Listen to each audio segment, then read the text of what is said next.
लेकिन जिस प्रकार से युद्ध विराम किया गया उसकी घोषणा एक तीसरे मुल्क के राष्ट्रपति करते हैं, यह अप्रत्याशित है। आज तक कभी ऐसा हुआ नहीं है। आम पब्लिक चैनल में मैं आफाक अहमद मंसूरी आपका स्वागत करता हूं। आइए आपको ले चलते हैं खबरों की दुनिया में।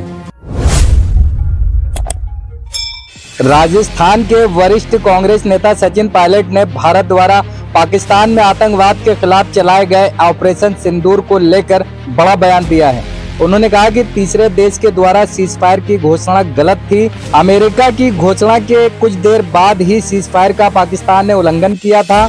अमेरिका के दावों का सक्षम स्तर पर जवाब दिया जाना चाहिए। सचिन पायलट ने पाकिस्तान के हालिया IMF लोन का उल्लेख करते हुए सवाल उठाया कि इस पैसे का दुरुपयोग न होने की क्या गारंटी है।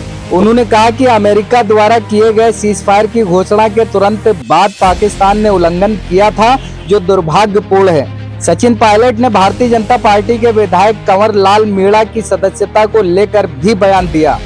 उन्होंने कहा कि मीणा की सदस्यता तत्काल प्रभाव से खत्म होनी चाहिए। उन्होंने स्पष्ट किया कि कांग्रेस ने किसी प्रकार के आरोप नहीं लगाए हैं, बल्कि ये न्यायालय का निर्णय है। सचिन पायलट ने प्रधानमंत्री नरेंद्र मोदी से राजस्थान के लिए कुछ सकारात्मक और ठोस घोषणाएं करने की मांग की। उन्होंने कहा कि प्रधानमंत्री केवल राजनीतिक भाषण देने के बजाय राजस्थान को लाभ पहुंचाने वाले निर्णय लें। यहाँ तक कल भी मैंने कहा था, आतंकवाद को जड़ से खत्म करने के लिए और पाकिस्तान समर्थित आतंकवाद जो कई दशकों से हमको टारगेट किए हुए हैं, चाहे वो कश्मीर हो चाहे पंजाब हो, ये पूरी दुनिया जानती है और पूरा देश आतंकवाद से तंग आ चुका है। हम चाहते समाप्त हो, और जो ताकतें पाकिस्तान के सरजमीन पे आतंकवाद को पनपाने का काम करती हैं, उनका सफाया होना बहुत ज़रूरी है। इसमें कोई दो राय नहीं है, इसमें कोई अलग अलग बात करने का मतलब नहीं बनता। सारे दल, पक्ष विपक्ष, पूरा देश एकजुट है और होना भी चाहिए। और हमारी सेना का जो प्रदर्शन रहा है ऑपरेशन सिंदूर में, जिस पराक्रम का परिचय उन्होंने दिया है, जिस मुस्तैदी से न सिर्फ भारत की रक्षा करी है लेकिन उन ठिकानों को ध्वस्त किया है जो आतंकवाद के नर्सरी थी, तो मैं समझता हूँ हमारी सेना को सलाम हमें करना चाहिए। और मैं तो कहता हूँ न सिर्फ सैनिकों को, लेकिन उन सैनिकों के परिवारों को जिन्होंने अपने लोगों को हमारी रक्षा के लिए सरहद पर भेजा है, उन लोगों को मैं साधुवाद देता हूँ, उन परिजनों को। और पूरा देश गर्वान्वित महसूस करता है जब भारत की सेना देश की रक्षा के लिए सब कुछ कुर्बान करने के लिए तत्पर रहती है। और मुझे लगता है कि पूरी दुनिया में सबसे प्रोफेशनल आर्मी अगर कोई है तो भारत की है। लेकिन जिस प्रकार से युद्ध विराम किया गया उसकी घोषणा एक तीसरे मुल्क के राष्ट्रपति करते हैं, यह अप्रत्याशित है। आज तक कभी ऐसा हुआ नहीं है। और क्योंकि पाकिस्तान ने सीज फायर की घोषणा के चंद घंटों बाद उसका वायलेशन किया, कश्मीर बॉर्डर पर लगातार मोटर बॉम्ब्स और फायरिंग करी, कई निहत्थे लोगों की, निर्दोष लोगों की जानें गई हैं, तो जिस देश से आपने समझौता किया है, क्या विश्वसनीयता है उसकी, क्या क्रेडिबिलिटी है कि आगे इस प्रकार के काम नहीं होंगे। और मुझे तो इस बात की भी चिंता है कि IMF ने अभी एक बहुत बड़ा लोन उनको दिया है और अमेरिका के राष्ट्रपति कहते हैं बहुत व्यापार करेंगे पाकिस्तान के साथ। जो संसाधन पाकिस्तान के पास हैं उसका वो दुरुपयोग नहीं करेंगे, इसकी क्या गारंटी है। वो टेरर फंडिंग दोबारा चालू नहीं करेंगे, इसकी क्या गारंटी है।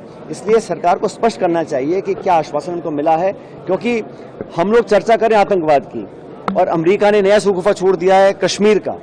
कश्मीर की तो चर्चा ही नहीं थी भाई, ये अलग अलग मुद्दे हैं और कश्मीर द्विपक्षीय मामला है। इसका अंतर्राष्ट्रीयकरण करना मैं समझता हूँ बड़ा दुर्भाग्यपूर्ण है, होना नहीं चाहिए। और मुझे लगता है कि अलग अलग देशों से जो आवाज़ें आ रही हैं उसमें कहीं ना कहीं भारत और पाकिस्तान को एक तराजू में तोलने का काम किया जा रहा है, जो बड़ा गलत है, क्योंकि कोई तुलना नहीं है। भारत की अर्थव्यवस्था पाकिस्तान से 11 गुना है, वो एक फेल्ड स्टेट है। इमरान खान को जेल में डाला हुआ है, इलेक्टेड MPs को जेल में बंद किया हुआ है, ISI और पाकिस्तान आर्मी देश को चलाती है और वहाँ की जो सरकार है वो एक बड़ी कमज़ोर सरकार है। इसलिए उनकी विश्वसनीयता पर मुझे सवाल है। इसलिए सरकार को स्पष्ट करना चाहिए कि किन मापदंडों को देखकर, किन आश्वासनों को लेकर हम लोगों ने सीज फायर किया है।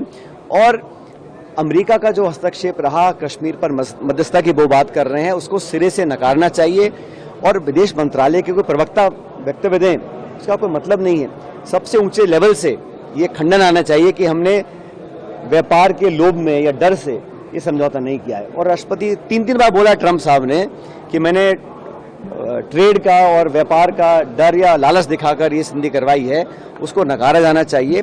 और मुझे लगता है कि पूरा देश एकजुट है।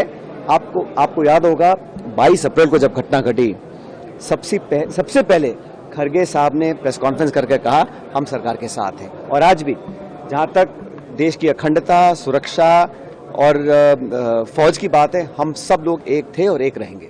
अगर आपने हमारे चैनल को सब्सक्राइब नहीं किया है तो आम पब्लिक चैनल को सब्सक्राइब कीजिए और हाँ, बेल आइकन जरूर दबाइए।